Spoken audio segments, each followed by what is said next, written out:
যারা এখানে আসবেন খুব সাবধানে, সাইনবোর্ডের এই রাস্তাটা ভাঙ্গিয়া গেছে বুঝছেন।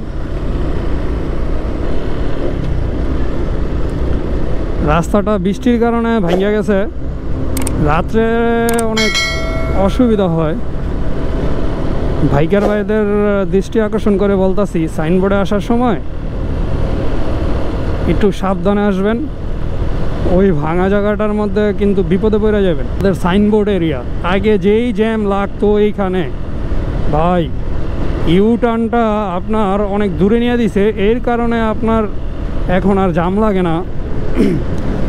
এখানে প্রচুর জ্যাম লাগতো, জ্যাম দেন মানুষের কোনো সেন্স আছে ওগো কীভাবে রোড পারাবার হচ্ছে, অথচ 2 পাও পিছিয়ে দিলে কিন্তু আপনার ফুট ওভার ব্রিজ আছে।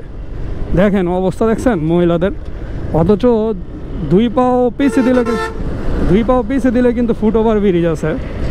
মানুষই ঠিক না, যদি আমরা ঠিক হইতাম তাহলে দেশের অবস্থা ভুলও এরকম হইতো না। সরকার কিছুই না, সরকার কি আপনারা ভাত খাওয়াই দিব? সরকারের কোনো দোষ দেওয়া লাভ নেই, আমরাই ভালো না। আমরা যদি ভালো হইতাম তাহলে জীবনও দেশের অবস্থা এরকম হইতো না। আমরা নিজেরাই ভালো না ভাই।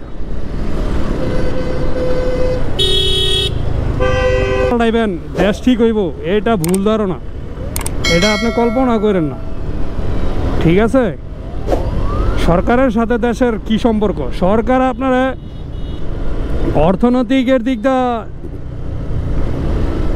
আপনারা হেল্প করতে পারে, কিন্তু দেশ তো আপনাদের উপরে।